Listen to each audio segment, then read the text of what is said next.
El amor está en Escocia, capítulo 7, de Bárbara Cartland. ¿Podrás vestirte sola?, preguntó su cuñada. Me ingeniaré para hacerlo, repuso Clola. Supongo que habrá alguien que me ayudará a abotonarme el vestido. Pero, ¿y si todas las mujeres se han ido al castillo para asistir a la boda?, preguntó su cuñada, siempre dispuesta a encontrar dificultades. Clola rió. En tal caso, papá tendrá que hacerlo.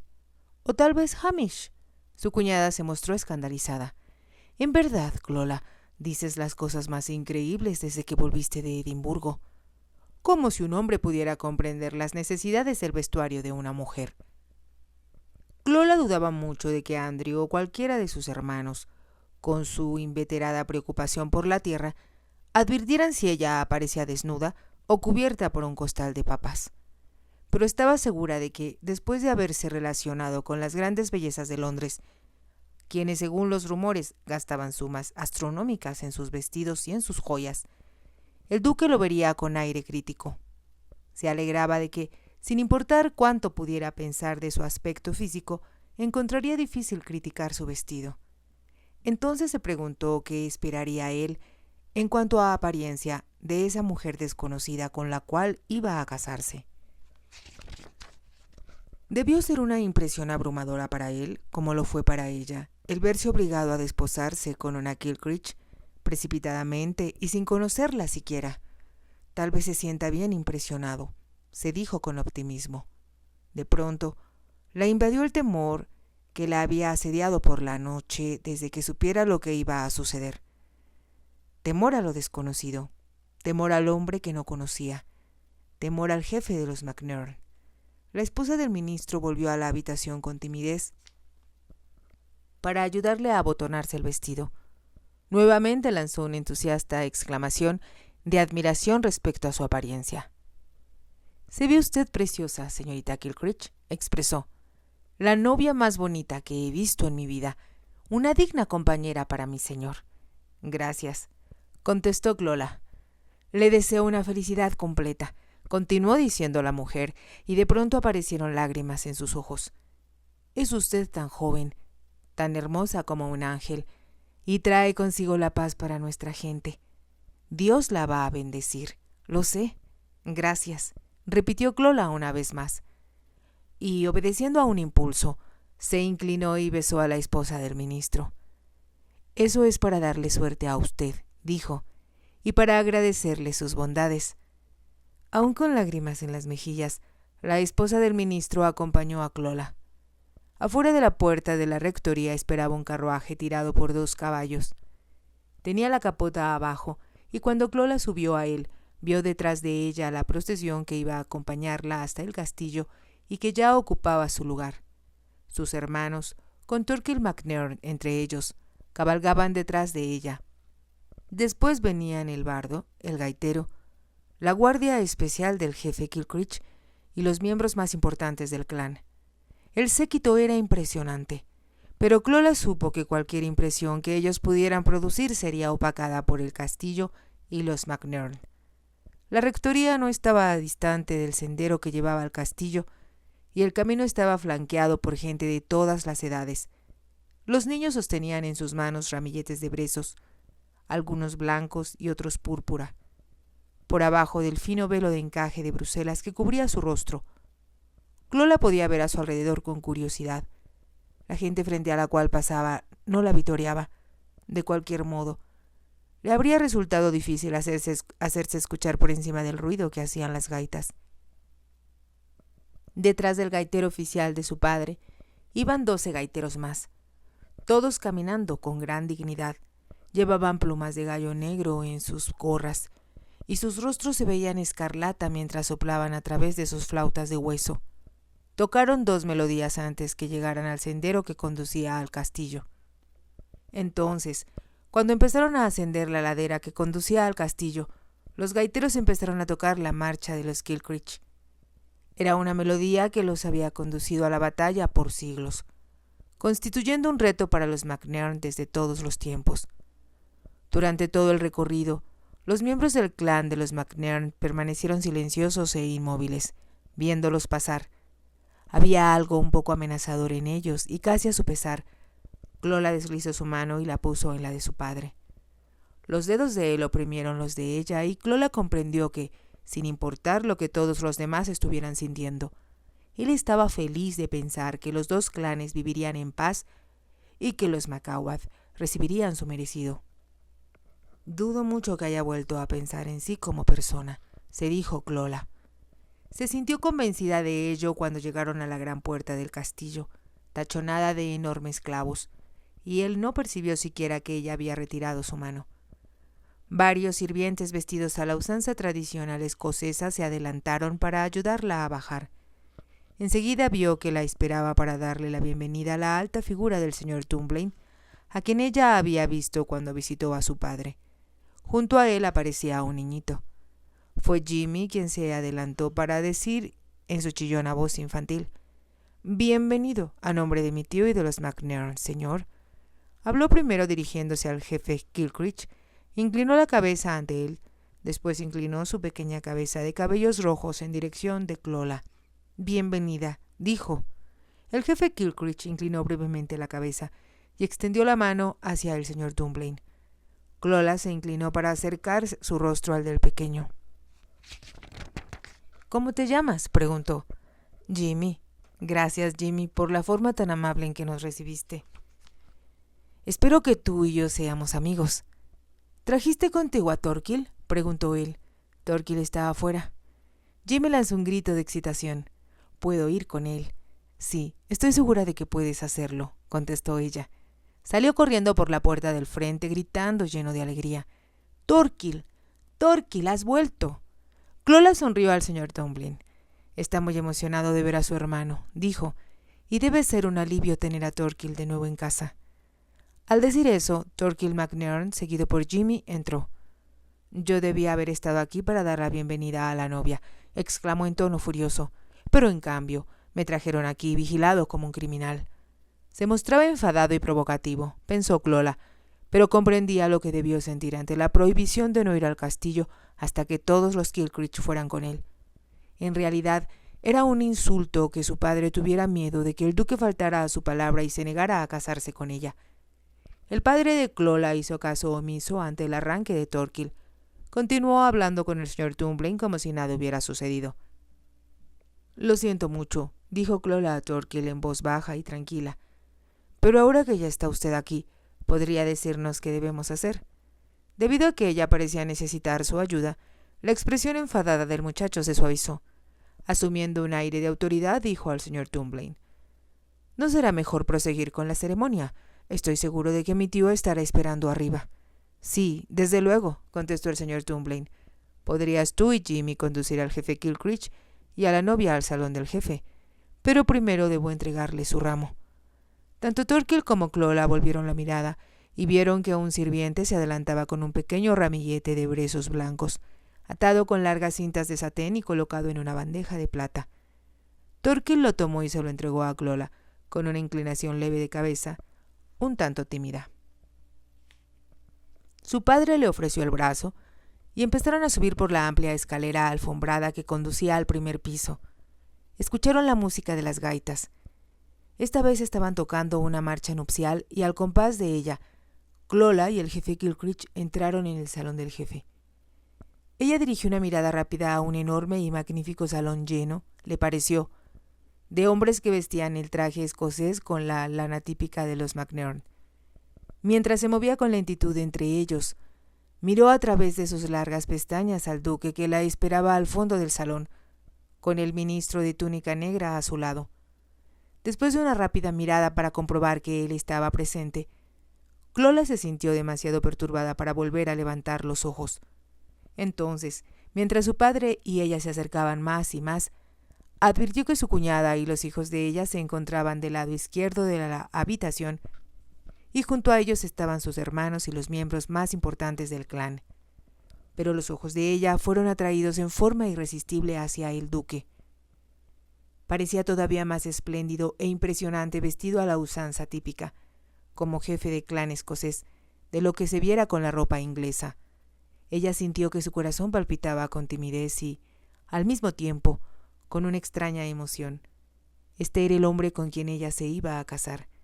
Este era el jefe de un clan más grande que el de su padre, y un duque que era admirado por su habilidad deportiva, aún por los ingleses. Él iba a convertirse en su esposo, y nada los dividiría, porque iban a ser unidos ante Dios. Se encontró de pronto al lado del duque. Levantó la mirada hacia él, preguntándose si él la estaría mirando. Enseguida notó que él estaba mirando al frente, hacia el ministro, esperando a que la ceremonia matrimonial se iniciara. Aparecía una expresión sombría en su apuesto rostro ceñudo. Sus labios estaban apretados en una línea delgada y cruel. El duque había despertado sintiendo como si una sombra amenazadora se cirniera sobre él. Su depresión no disminuyó cuando escuchó los sonidos que producían los miembros del clan, quienes se habían reunido afuera del castillo, y la música de una media docena de gaiteros. Comprendió que para su gente sería un día de excitación y regocijo, aunque resintiera su nueva relación con los Kilcreech. Por lo que a él concernía, pensó, era un día en el cual iba a caer en una trampa y no habría manera de que escapara de ella. No podía evitar el pensar continuamente en la mujer con la que iba a casarse. Si alguna vez se había imaginado como un hombre casado, lo hizo pensando que se uniría a una mujer hermosa y refinada, sería admirada como su esposa, y él sería envidiado por ser su dueño. Saber que no había tenido otra alternativa que unirse a una mujer de la familia Kilcreech, con la que no tendría nada en común, era un tormento creciente e indescriptible. Estaba cierto de que sería una mujer joven sin educación y cultura alguna. Debía ser de caderas gruesas, con la misma tosca apariencia de sus parientes varones. Asimismo, temía que su propia repulsión de haber sido obligado a aquel matrimonio tal vez hiciera imposible el efectuar lo que Lord Hinchley sugiriera, embarazarla y alejarse de ella cuanto antes. Casi como si se complaciera en atormentarse, recordó con claridad que los ingleses siempre aseguraban que era imposible cruzar la frontera con Escocia, a menos que llevara uno un pañuelo perfumado pegado a la nariz. El duque recordó cómo Jorge IV, siendo príncipe de Gales, había encontrado que la mujer con la que se había casado, la princesa Carolina, olía en forma desagradable. Por lo tanto, dijo a una de las damas de compañía de la princesa que debía ayudarla a que se lavara de pies a cabeza. Eso no impidió que bebiera en exceso en su noche de bodas, haciendo que el matrimonio casi fracasara antes de ser consumado. El duque era en extremo exigente en cuanto a mujeres se refería. A diferencia de sus contemporáneos, nunca se había mostrado interesado en las cortesanas con las que los jóvenes aristócratas de St. James se divertían. Todos sus idilios habían sido siempre con damas experimentadas y hermosas del Beaumont, y él encontraba imposible recordar un solo caso en el que se hubiera ido a la cama con una mujer que lo atrajera solo físicamente. Siempre hubo algo más que lo interesara en la relación, el ingenio de ella, su sentido del humor, o tal vez algún fascinante amaneramiento. Sin importar lo que fuera, había elevado su relación de lo carnal a algo diferente. Era verdad que tales atractivos se esfumaban con bastante rapidez. En cambio, la dama en cuestión invariablemente se enamoraba de él. Todas lo consideraban un amante ardiente, con cualidades que lo hacían diferente a los demás. Esto, aunque el duque no se daba cuenta de ello, era la imaginación y el idealismo de su sangre celta, que constituían parte indivisible de su personalidad. Sin embargo, ahora, por un capricho del destino, iba a casarse con una desconocida no solo para él, sino también para el círculo en el cual se desenvolvía. Una cosa que el duque se juró a sí mismo mientras se vestía, con renuencia, rechinando los dientes, en el traje típico escocés de jefe de clan, que jamás llevaría a su esposa a la exigente sociedad inglesa donde su elección sería severamente criticada. Se sentó en el desayunador que era usado cuando solo la familia estaba presente y vio junto a su lugar, en la mesa, un programa con los eventos del día. Lo hizo a un lado, sintiendo que si lo leía antes de tomar alimento, éste se le atragantaría, sin duda alguna. Aún así, cuando intentó comer descubrió que no tenía hambre y ordenó, cosa nada usual en él, una copa de brandy. El duque era un deportista consumado para que le gustara la bebida. Ingería alcohol solo cuando la ocasión lo ameritaba, y aún entonces de forma muy cauta. En su casa de Londres bebía siempre champaña o un buen clarete francés. No había traído estas bebidas con él al norte, porque confiaba en las cavas de su padre, pero incluyó en su equipaje varias pequeñas barricas de un brandy excelente. Pensó mientras lo bebía con lentitud que calmaría sus nervios, haciendo más soportable la tortura a la que tenía que enfrentarse. La ceremonia nupcial era lo primero que figuraba en la agenda del día. Esta debía realizarse lo más pronto posible, porque tomaría mucho tiempo aceptar la alianza de los miembros de ambos clanes. El duque estaba a punto de levantarse de la mesa del desayuno cuando Lord Hinchley se unió a él diciendo: «El ruido ensordecedor que se escucha afuera, similar al de la feria de San Bartolomé, hace imposible dormir, Taran, así que he tenido que levantarme a esta hora tan inoportuna». Miró la expresión del duque y añadió: «Tal vez es mejor que lo haya hecho así, porque ahora estoy contigo para levantarte el ánimo». «Con nada podrás lograrlo», contestó el duque. «Hablando francamente, lo siento mucho por ti, pero como es imposible evitarlo, debes poner buena cara al mal tiempo». Lord Hinchley se sentó a desayunar, y cuando los sirvientes se retiraron después de servirle, dijo al duque: «Sigue mi consejo, acepta lo sucedido, y vente a Edimburgo tan pronto como te sea posible. Yo partiré hacia allá pasado mañana». «¿Tan pronto?», murmuró el duque de forma automática. «¿Pronto?», exclamó Lord Hinchley. «He permanecido aquí más tiempo del convenido porque me pediste que asistiera a tu boda. Además, decidí quedarme un día más a cazar. Nunca había visto mejor abundancia de guacos, pero después debo ocuparme de mis deberes. En realidad, me doy cuenta de que sería mal visto que llegaras después del rey», bromeó el duque, y Lord Hinchley lanzó una exclamación de horror. «Ni Dios lo permita. Me fusilarían al amanecer, me encarcelarían en la torre, o peor aún, me enviarían a los calabozos del castillo de Edimburgo». «Eso, admito, sería el más cruel de los castigos», expresó el duque con amargura. «Entonces, reúnete conmigo en Edimburgo. Supongo que harás el viaje por mar. Es la forma más rápida de llegar.